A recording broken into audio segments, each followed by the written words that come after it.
I was at the Eradicate Hate Summit last year, and this is my second time here. So as a senior behavioral scientist, what I've really committed to and what I'm really trying to bring to the conference as well as get from the conference is how I can take my skills as an epidemiologist, someone in the public health profession, and apply those to better understand extremism, as well as to figure out ways that we could prevent it from happening or from getting full scale.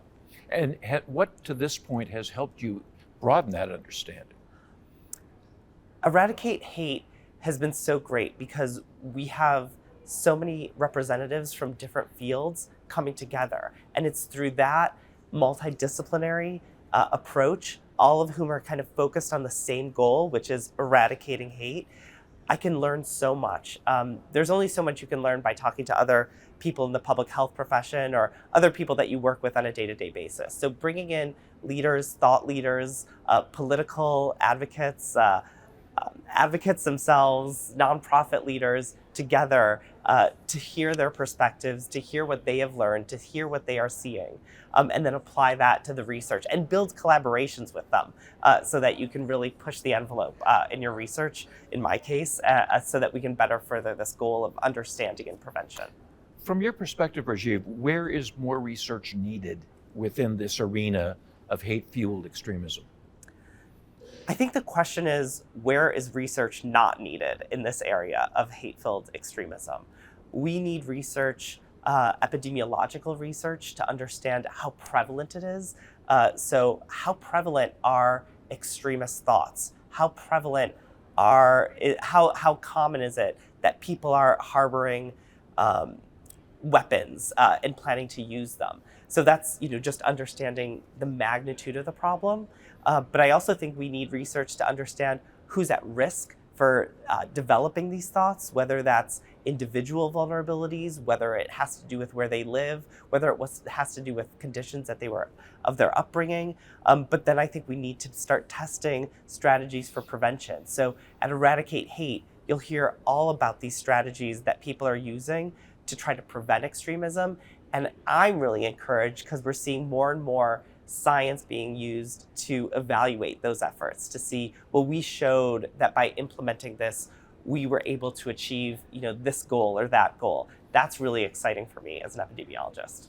I think the average layperson thinks of a solution to extremism as being in the law enforcement arena. They don't think of it in terms of a broad form of study to get to the underlying causes. Would you share that opinion? I don't share that opinion. No? I think, I come from this, most of my life I spend studying suicide prevention.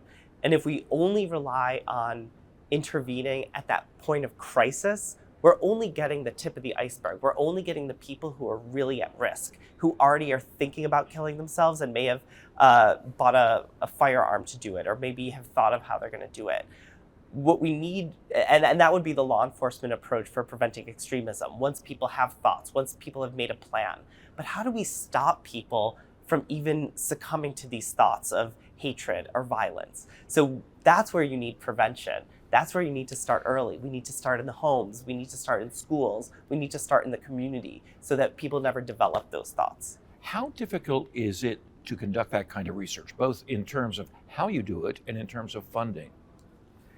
Conducting research on extremism is extremely difficult. And there are many reasons for that. I think funding is one of them. I think that there's disparate sources of funding ranging from private philanthropy to government sources. And there's a limited amount of that funding. So people compete for it. So that's one challenge to conducting it, but also developing good sound designs that lead to practical solutions is also really challenging because we're talking about extremism, which has grave consequences, but is relatively rare from what we know. The number of extremist acts that happen each year is relatively rare. So what are we looking for in our research efforts? Who are we looking to find? Are we looking to identify people who have thoughts of extremist thoughts? Are we looking to identify people who have committed acts and learning what we can from them? Are we looking to understand group membership and affiliation in a neo-Nazi group, for example? Who's drawn into that group? What recruitment strategies they use to pull you into that group? Who leaves that group? So there's a lot of things. And these are all happening really under the radar, which makes it much more difficult to study from a research perspective. What I'm curious. So you attended last year's summit. You're here this year. Is there a single thing that you didn't know or realize that you learned either last year's summit or this year or both?